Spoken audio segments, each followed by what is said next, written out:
Napakahanap talaga ng mga sikip na pwesto ito. Iyon na nga lang ito. Ganyan pa kanipis yung lalabasan natin sa gate. Ayan, tingnan nyo. Ayan.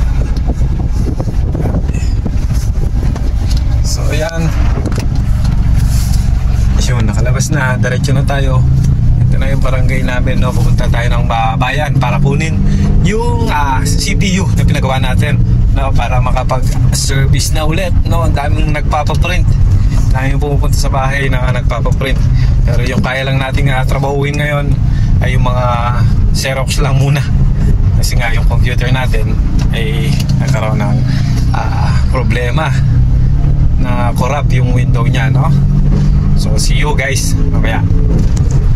Alright, goods na ulit yung ating CPU mga boss. Ayan na, isasakay lang natin mga boss. Ayan yung pinagawa natin dito sa tropa. Ayan, legit na legit yan mga boss. Subok na yung mga gustong magpagawa ng cellphones or computers. Ayan, dito lang siya sa may babusakan. Ayan, ikot lang tayo para makita nyo rin mga boss. Ayan yung covered court nila. Tapat lang mismo ng covered court yung shop niya na paggawa ng computer at mga cellphone.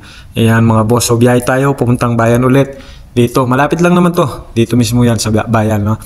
Porac. So pupunta tayo ng Dansa para makapamili ng konting stocks. Pagkatapos natin mamili ng konting stocks ay diretso na rin tayo uwi kasi katambak na rin yung mga ipiprint natin sa bahay mga boss. Kasi sabi ko nga kanina, pabalik-balik yung mga nagpapaprint, no? Kaya buti na lang kahit busy sa tropa na i-rouse niya at nang mabilisan itong ating CPU mga boss. Kasi hindi ko alam, okay lang ito nung nakaraan, no? Tapos may inayos lang ko nung gabi, pagka umaga nung open ko ulit ay corrupted na yung Windows ng computer natin mga boss.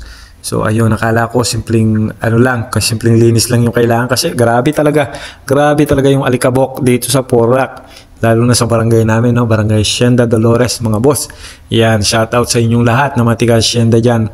Tapos pati nga yung mga computer na Pisonet niniwan ko doon sa bahay namin, no? Yung iniwan ko kay nanay. Ayan, purong rin ng alikabok yung mga boss. By the way mga boss, ayan, mamalengke lang muna tayo. Tamang park lang tayo sa Gedli. Ayan, dito lang tayo sa tapat ng Pure Gold yung park. Pero dito sa Dansa, mamimili mga boss.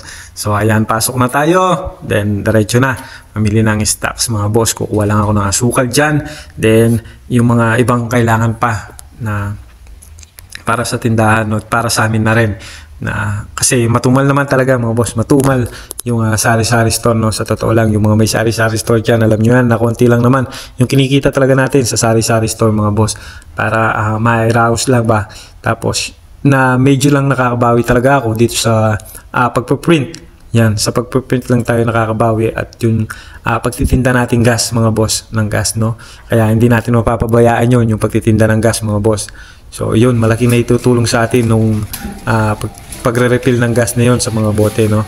So after natin mamili mga boss, ayan, diretso na tayo. At kung makikita nyo, ayan, naka-prepared na rin si Porac. Ayan, para sa Valentine's mga boss, para sa 14, no? Ayan, no? Napakaganda ng Porac mga boss. Ayan, baka ba yung Porac yan? Ayan, tignan nyo naman yung Baywalk mga boss. Ayan, marami na rin andyan na rin mga nagtitinda, no? Mga boss, hapon na, kaya andyan na rin sila.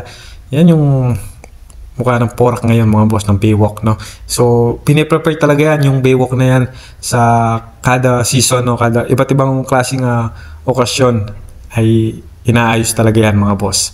So ayan, diretso uwi na tayo mga boss, then para magawa na natin yung mga kailangan natin gawin mga boss. Biyahe na tayo.